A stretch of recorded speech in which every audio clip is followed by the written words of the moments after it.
Bien, hasta ahora habéis visto con Diego Jiménez toda la primera parte de introducción a la lingüística y lo que es la fonética y la fonología. Los que estáis en el proyecto de lengua de signos podríais plantear, y además con mucha razón, decir para qué sirve la fonética y la fonología, para qué sirve el estudio del sonido si las lenguas no tienen que ser obligatoriamente hechas a través de sonido. Es decir, lo que Hockett había dicho en los años 50 de que las lenguas de los seres humanos se caracterizaban por el canal vocal auditivo, eso no es verdad, esa no es una característica esencial del lenguaje humano. Las personas sordas nos han demostrado que se puede hacer lengua, que se puede hacer lenguaje, que se pueden usar la capacidad esta lingüística que tenemos todos los seres humanos, se puede hacer a través de gestos, de expresiones faciales, de kinésica, se puede hacer visualmente. Las lenguas de signos son lenguas que me demuestran que los sonidos no son necesarios para comunicarse a través del lenguaje, ¿vale? Lo que pasa que tradicionalmente la lingüística se ha ocupado de los sonidos del habla, se ha ocupado además a dos niveles, el nivel fonético y el nivel fonológico, porque la mayoría de las lenguas del mundo usan los sonidos del habla, ¿vale? Todos esos conceptos que habéis aprendido pues son importantes, son interesantes, pero ahora vamos a entrar en las dos materias que la mayoría de los lingüistas considerarían que son las centrales en el estudio del lenguaje, que son la morfología y la sintaxis, ¿vale? En fonología habéis visto dos unidades que son el fonema y la sílaba, ¿vale? Esas dos unidades se caracterizan porque en realidad cuando tú hablas de fonemas y hablas de sílaba no estás hablando de nada que tenga un significado en la realidad, no te estás llevando a ningún referente externo, es pura forma, ¿vale? Pura forma que usamos para crear lo que sería la primera unidad importante y sería la unidad de la morfología del tema que vamos a empezar a tratar hoy, que es el morfema. En el morfema entramos en una forma que tiene un significado, es la unidad mínima de la lengua que tiene un significado, que nos lleva a otra realidad, ¿vale? Entonces, igual que hicisteis en fonología el concepto fonema frente al ófono, y lo visteis a dos niveles, el nivel abstracto y el nivel de realización en la lengua, en morfología, con morfema, tenemos también la realidad que llamamos alomorfo, aunque funciona un poquito diferente en fonología, pero básicamente son ideas muy parecidas. Y os voy a poner algún ejemplo para que lo entendáis. Si yo os preguntara a vosotros, que sois expertos en lingüística española, y por cierto os recomendé este libro, Introducción a la lingüística hispánica, ¿vale? Que leyerais la parte de morfología, porque asumo que de morfología ya sabéis bastante, porque lo habéis estudiado en secundaria, habéis hecho incluso en selectividad exámenes que tenían que ver con morfología y demás, pero aquí se centra fundamentalmente en la lengua española. Este libro lo tenéis en manuales, lo podéis ver. Nosotros aquí lo vamos a ampliar al resto de las lenguas del mundo y vamos a considerar también las lenguas de signos, ¿vale? Lo que estáis haciendo el proyecto de lengua de signos. En morfología, ¿vale? Tenemos, por ejemplo, en lengua española, el morfema que llamamos morfema de plural, ¿vale? Si yo quiero formar el plural en un nombre o en un adjetivo, ¿vale? Tengo esta noción de que yo cojo cualquier raíz, que sea nombre o que sea adjetivo, y le puedo añadir uno de estos morfemas, esta entidad abstracta que llamamos morfema, que tiene un significado gramatical plural, y ese significado de plural cambia el significado de ese nombre o de ese adjetivo, pero no lo cambia, no me estoy empezando a referir a una entidad distinta, el referente sigue siendo el mismo, lo único que ahora es un referente que es más de uno, es una pluralidad, es una multiplicidad de objetos o de la cualidad que sea, ¿vale? Entonces, ese morfema de plural, ¿vale?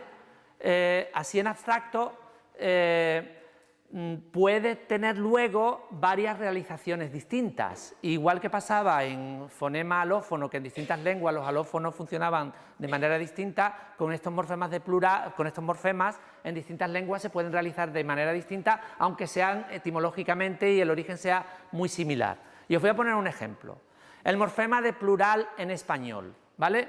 ¿Cuántos alomorfos tiene? ¿Vale? Esta es una pregunta que es difícil de responder, pero en principio podríamos decir que el morfema de plural del español tiene 3 alomorfos distintos, ¿vale? Y ahora os voy a explicar, y seguro que todos sabéis esta regla, porque es algo básico que habéis memorizado, bueno, no habéis memorizado, habéis automatizado desde que sois pequeñitos. Si habéis aprendido el español como segunda lengua, habéis tenido que aprender esta regla, ¿vale? La regla básica es que si el nombre acaba en vocal no acentuada, el plural se forma con S, ¿vale? Le añades una S, ¿vale? Y es el sonido S, no penséis en letra, pensad en sonidos, ¿vale? El sonido S. Si el nombre acaba en vocal acentuada o en consonante, lo normal es que sea ES, aunque en algunos casos con vocal acentuada y algunas vocales es también S, ¿vale? Entonces tenemos ahí una distribución complementaria, ¿no? Si termina en vocal es S, si termina en consonante es ES, ¿vale? Y eso serían los 2 alomorfos, la S y la ES, ¿vale? Y luego tendríamos un tercer alomorfo que aquí podríamos llamarlo morfema cero, que es que cuando una palabra, un nombre, termina ya aunque termine en consonante, pero termina la consonante S en sílaba no acentuada, porque si dices compás, el plural es compases, pero si dices crisis, sílaba no acentuada, el plural es crisis, o el plural de lunes sigue siendo lunes, ¿vale? Es decir, tendremos una serie de casos que por terminar en S no le añadimos una S detrás, ni una ES, sino que simplemente lo dejamos tal cual y le añadimos un morfema cero. Entonces podríamos decir que el morfema del plural del español tiene 3 alomorfos, morfema S, morfema ES, alomorfo ES, perdón, y morfema vacío, morfema cero, en el caso de que la palabra no cambie al formarse en plural porque acabe en S, en vocal, en sílaba no acentuada. Bien, ¿qué pasa en inglés? El inglés tiene un plural muy parecido al español, aunque hay muchas más excepciones que en español por el origen de ese plural. En inglés también tienen un plural, un morfema plural, ¿vale?, que tiene 3 alomorfos, pero los 3 alomorfos del morfema plural del inglés son un poquito diferentes a los alomorfos del plural del español. No sé cuánto inglés sabéis. ¿Hay alguien hablante nativo de inglés aquí? ¿Algún hablante nativo que pueda servirnos para la pronunciación de los distintos alomorfos? Pero, ¿cuáles son los 3 alomorfos del plural del inglés? Os lo voy a decir. Uno es S, igual que en español, ¿vale? Otro es parecido al español, pero no es S, aunque se escriba S, pero se pronuncia is, ¿no? House, houses, ¿bien? ¿Y cuál es el tercero? Es también una S, pero es la S sonora, la Z, porque en la fonología del inglés, si sabéis un poquito del inglés, el inglés, la S, lo que en español sería S, que es sorda, en español tenemos también la S sonora. ¿Sabéis dónde tenemos eso? Seguro que lo habéis visto en fonética, fonología española. ¿Dónde tenemos la S sonora en español? ¿En qué contexto nos aparece la S sonora? La S, pero con vibración de las cuerdas vocales. ¿En qué contexto nos aparece la S sonora en español? Antiguamente, cuando estudiáis historia de la lengua, veréis que la S sonora era un fonema independiente del español. Tú distinguías rosa de rosa, ¿vale? Y la S, si lo veis en el judeo español, por ejemplo, siguen usando esa sonora. Pero eso ha desaparecido en español. Sin embargo, seguimos usando la S sonora en algunos contextos, pero contextos que son alofónicos, es decir, que son parte del mismo fonema, no son fonemas distintos.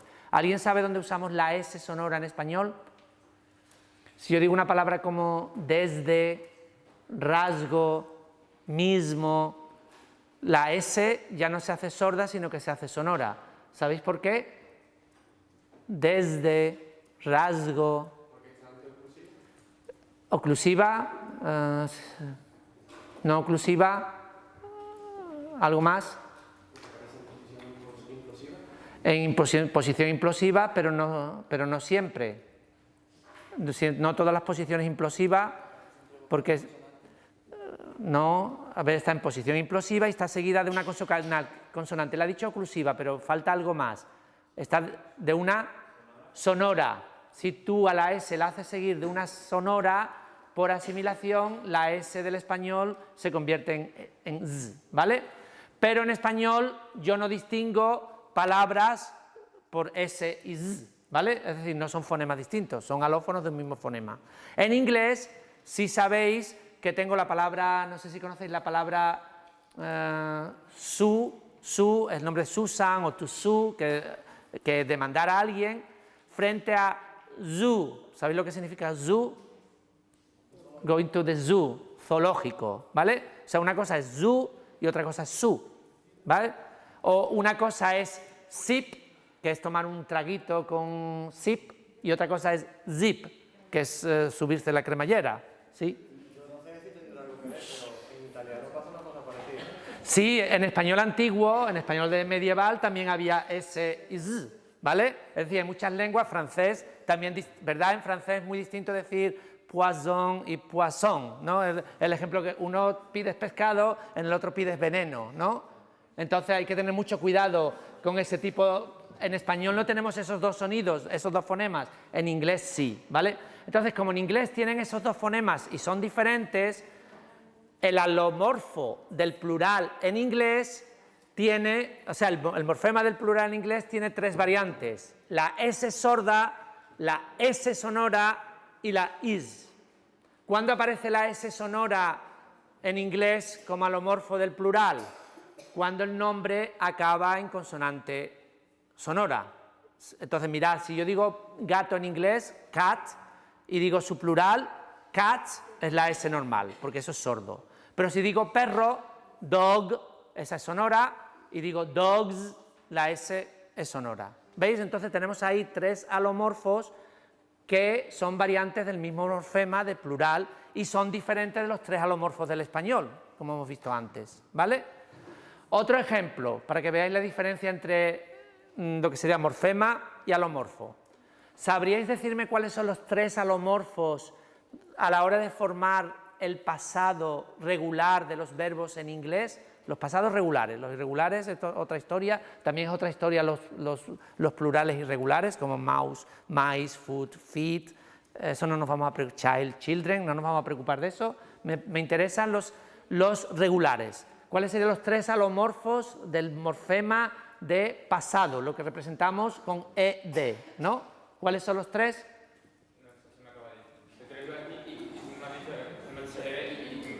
Y te he bloqueado, pero ¿te acuerdas? Bueno, lo tengo que decir yo porque solo se me recoge a mí, pero di tú.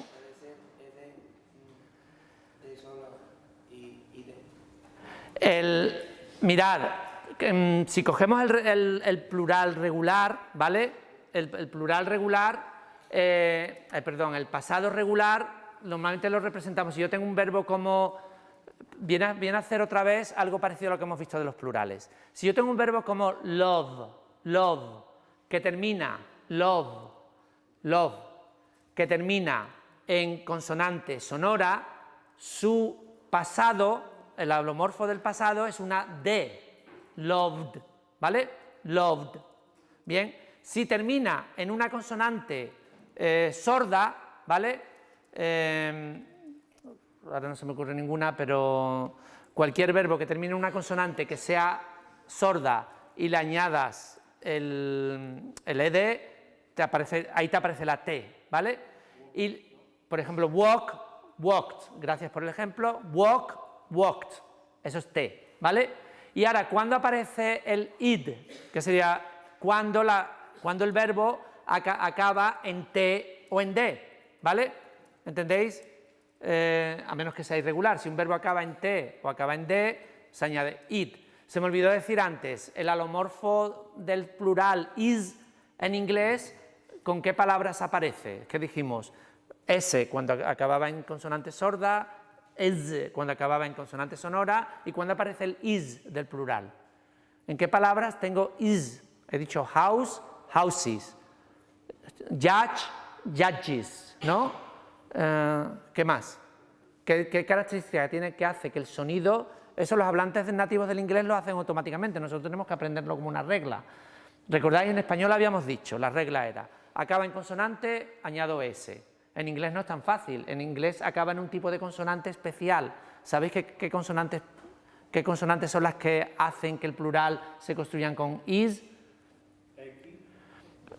Son todas las que se denominan sibilantes, que es una clase natural de sonidos que son las sibilantes, que son los sonidos que son como en inglés son 6, concretamente son la S, la S sonora, Z, la Sh, la Y, la Che y la Y, ¿vale? Es decir, si una palabra acaba en Che, Y, S, Z, Sh y Y, en esas 6, cuando acaben esos 6 fonemas, el plural es is, ¿vale? En el caso del pasado, cuando acaba en T y en D, ¿vale? Entonces el plural, el pasado, perdón, es id, ¿vale? Entonces, ¿entendéis el concepto este básico de morfema y alomorfo? Es muy parecido a lo que visteis de alófono frente a fonema, muy parecido. Normalmente en los alomorfos nos encontramos una distribución complementaria. ¿Recordáis lo que os explicó Diego de Superman y Clark Kent? ¿Lo recordáis eso en las películas? Cuando aparece uno no está el otro. Pues lo mismo pasa si yo en español o es una cosa o es otra, o es S o es ES, ¿vale? Entonces hay una distribución complementaria. En inglés o es S o es Z o es is.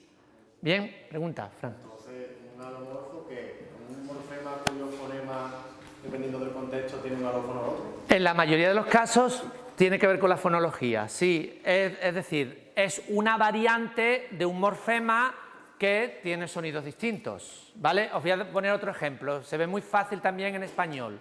El verbo poder, ¿vale? Si yo hago la primera, vamos a empezar con algo fácil, el presente indicativo del verbo poder.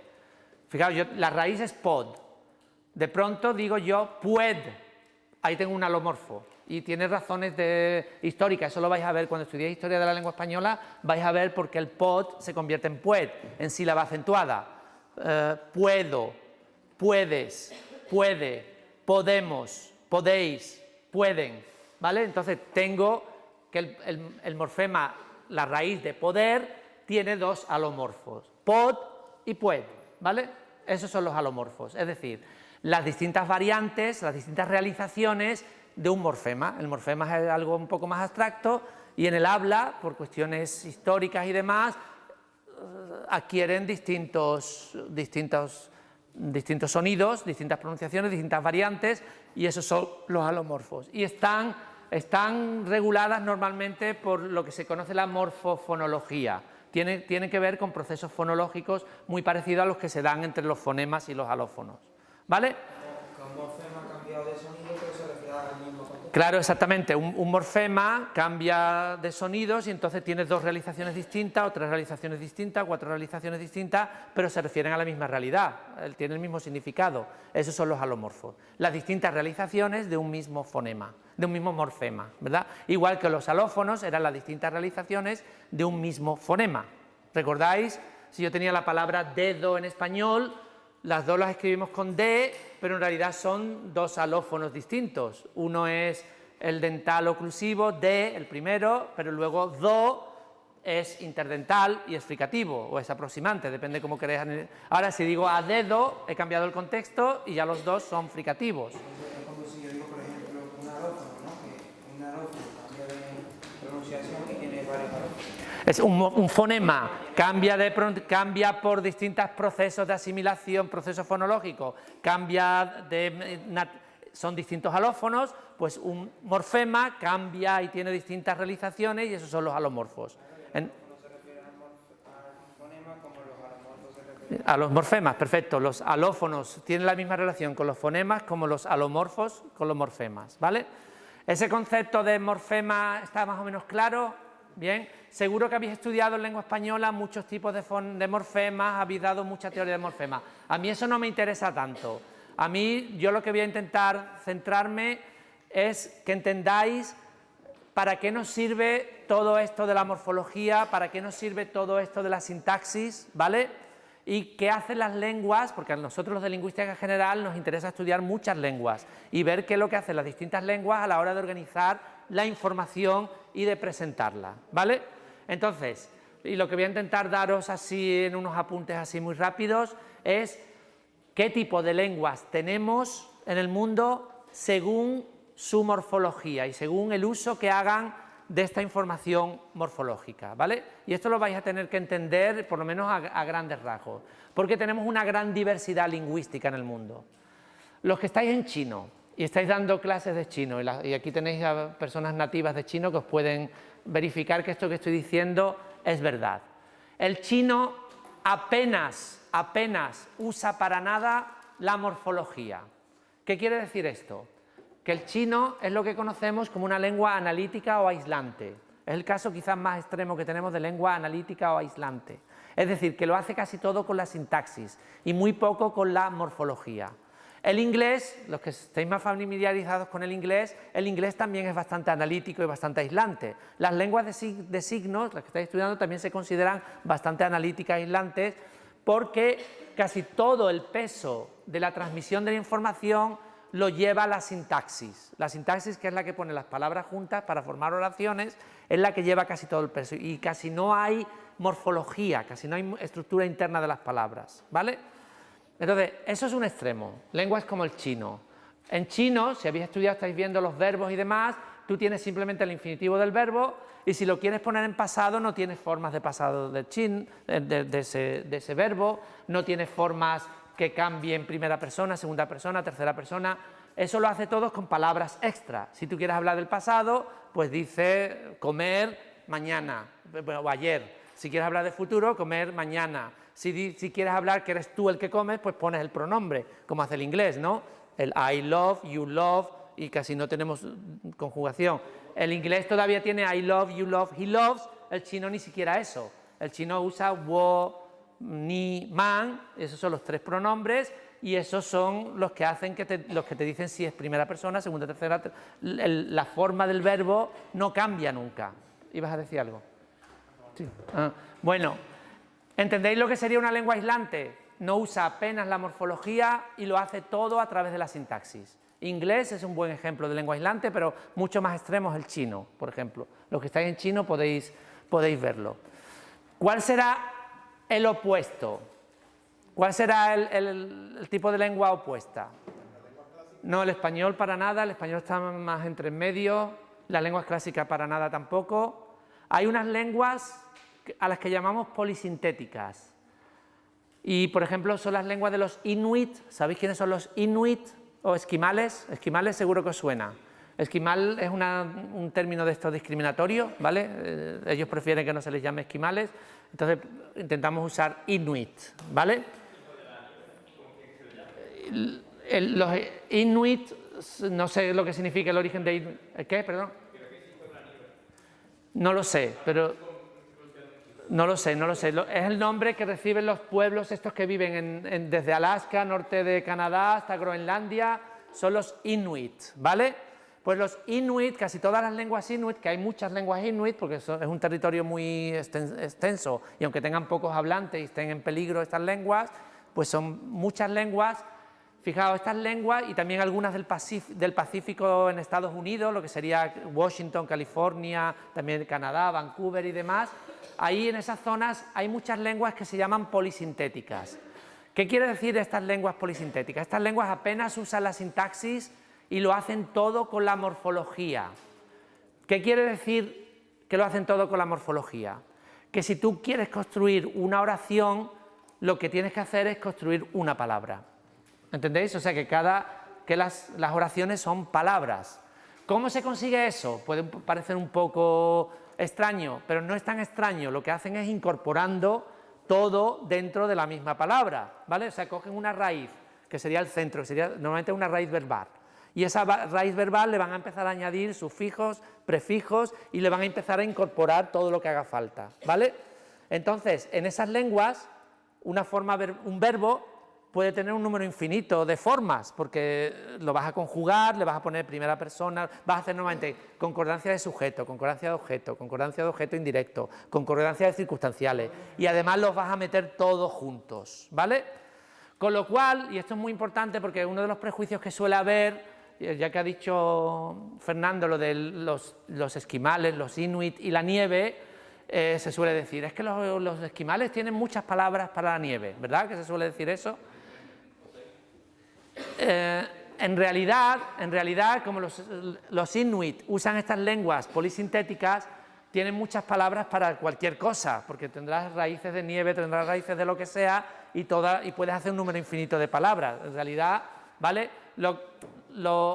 Es que es un mito que se suele decir lo de las palabras de los esquimales, pero ¿qué pasa aquí, por ejemplo, en Andalucía con palabras que tienen que ver con las aceitunas, o palabras que tienen que ver con los caballos, o palabras que tienen que ver ahora con la Semana Santa, o para vosotros palabras que tienen que ver con la lingüística? Simplemente os habéis convertido en expertos en un tema y es lógico que hagáis más distinciones y tengáis más palabras para eso, pero eso no depende en cierto modo de la lengua. En cualquier caso, como la lengua es la lengua inuit, es una lengua polisintética que lo hace todo a través de la morfología, si yo quiero construir una oración, tengo que construir una palabra y en esa palabra lo incorporo todo. ¿Entendéis? Entonces, una raíz de un verbo puede tener un número infinito de formas verbales, porque como lo puedo meter todo, ¿entendéis? Nosotros hacemos algo parecido con los imperativos, ¿no? Si yo te digo, fijaos, si yo te digo una palabra como dámelo, fijaos toda la información que estoy metiendo ahí, ¿no? Estoy metiendo el da, que me indica que es una segunda persona, el que tiene que hacer la acción, estoy metiendo una primera persona, que es el objeto indirecto, y estoy metiendo el lo, que es una tercera persona, que es el objeto directo, y todo lo he metido en una palabra. Pues imaginaos eso de forma masiva. Nosotros también tenemos incorporación de palabras en los compuestos, por ejemplo, este que es tan famoso, el portavoz, en realidad es un verbo y un nombre que se han incorporado, o yo puedo tener parabrisas, que es un verbo y un nombre, y a su vez le puedo incorporar otro verbo, limpia parabrisas, ¿vale? Imaginaos que esto lo hago en plan masivo para construir todo. La morfología me lo hace todo. Esas son las lenguas polisintéticas. Igual que el chino y el inglés, en el caso extremo de las analíticas, las polisintéticas pues no son muchas, ¿vale?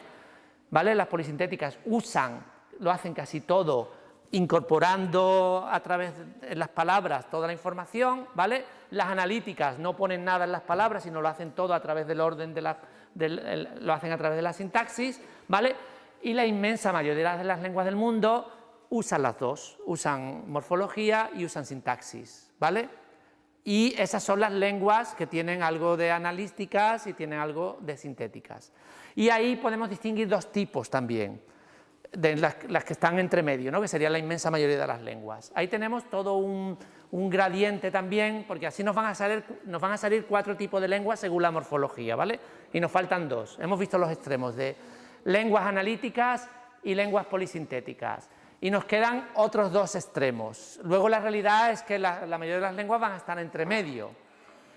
Distinguimos, y prestad atención a esto, entre lenguas aglutinantes y lenguas flexivas o fusionantes. Y voy a intentar explicaros, y para explicar esto tengo a mi herramienta favorita, que son las tizas, ¿vale? Las tizas sirven para mucho, además de para escribir en la pizarra. Es que quiero que veáis esto. Mirad, en morfología hemos dicho que tenemos morfemas, ¿bien? Y si una lengua es sintética, no es analítica, no es todo analítico, no es como el chino que lo hace, que no tiene palabras así que tengan varios morfemas, sino que casi todas las palabras del chino son monomorfemáticas, un solo morfema, ¿vale? La mayoría de las lenguas del mundo no son así, las mayoría de las lenguas del mundo están aquí en el centro, ¿vale? Entonces, yo tengo una raíz, ¿vale? El verbo, el nombre o lo que sea, y yo a esta raíz le voy añadiendo lo que se llama o bien prefijos o sufijos o infijos, ¿vale? Cuidado, porque en lengua española habláis de infijos, interfijos, pero en realidad para nosotros los lingüistas esos son más bien sufijos. Para nosotros los verdaderos infijos e interfijos tienen que entrar dentro de la raíz, ¿vale? En español quizás solo una palabra como Carlos, Carlitos, que hemos roto hemos roto la raíz y le hemos puesto elit. Eso sí sería un infijo, pero en realidad no hay muchos infijos en español porque siempre se ponen al final, ¿vale? Lo que pasa es que se les llama infijos. Nosotros tienes que romper la raíz, y hay lenguas como el tagalo en Filipinas que rompen la raíz y meten un interfijo dentro, ¿vale? Pero bueno, la mayoría de las lenguas del mundo usan la morfología, y ahora hay 2 maneras de usar esta morfología. ¿Bien? Mirad, atentos. Yo puedo tener lenguas que llamamos aglutinantes. Porque habéis dicho antes el español, las lenguas clásicas son las que tienen así muchas formas y demás. Pues mira, hay lenguas como el turco, una lengua no indoeuropea, una lengua túrcica, que viene originariamente de Asia y demás. Los turcos llegaron aquí a Europa provenientes de Asia. En esa lengua tiene a lo mejor una raíz de un verbo. Y ahora, ¿cuántas formas verbales tenemos nosotros en español? De un verbo, de cada verbo, ¿qué tenemos? 200, si contamos todos los tiempos verbales, los modos, las formas, yo qué sé, 100 y pico, 200. En turco, por cada verbo, ya hemos dicho, las polisintéticas pueden tener un número infinito, porque como lo metemos todo, podemos hacer infinito número de oraciones, podemos tener infinitas palabras para cada verbo, pero en turco pueden tener como miles, 10.000. ¿Por qué en turco tienen tantas formas de verbo? Porque a diferencia de una lengua como el español y como las lenguas indoeuropeas y las lenguas que tenemos más cercanas a nosotros, que son fusionantes o flexivas, y explico lo que es fusionante o flexiva, es que yo puedo tener uno de estos sufijos o prefijos o lo que sea que añado al verbo y tiene muchos valores ahí metidos. Por ejemplo, si yo digo comer, yo os digo como, o beber, bebo, o amar, amo. Esa O, si yo os preguntara en el examen, analizar la O de amo, o de como, o de bebo, ¿qué me tendríais que decir de esa O? Esa O tiene información de modo, indicativo, tiempo verbal presente, primera persona, del singular, ¿vale? Todo eso está metido en esa O. ¿Bien? Eso es fusionante, flexivo. Por procesos de economía lingüística, esa O ha adquirido muchos significados, ¿vale?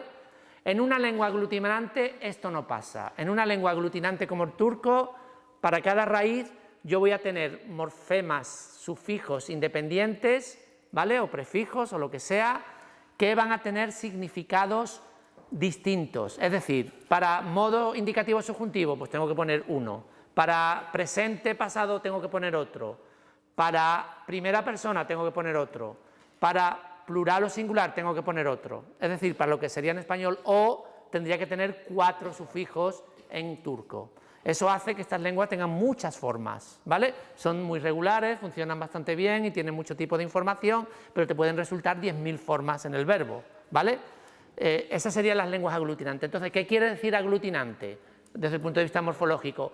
Que cada morfema tiene un significado y es independiente del significado de los demás. No ha habido fusión. Las lenguas fusionantes, yo he cogido varios de estos, la O, esa de come, como, ha cogido información de indicativo subjuntivo, presente, primera persona y todo lo fusiono en uno. Lo hago más simple, ¿vale? Entonces, tradicionalmente se han establecido, y esto lo sabemos ya desde el siglo XVIII, el primero que lo hizo fue Humboldt, un alemán, lingüista, antropólogo, que viajó por América, uno de las grandes mentes del siglo XVIII. Él fue el primero que estableció 4 tipos de lenguas según su morfología. Por un lado, las lenguas estas analíticas, que no usan morfología apenas, que lo hacen casi todo con la sintaxis. Por otro lado, las lenguas polisintéticas, que lo hacen todo con la morfología y cada oración es una palabra. Por otro lado, las lenguas estas sintéticas hacemos 2 extremos. Las lenguas aglutinantes, que cada morfema tiene un valor independiente. Y por último, las lenguas fusionantes o flexivas, que esos sufijos, esos morfemas, adquieren muchos valores, ¿vale? Y entonces, esa era la gran clasificación de lenguas.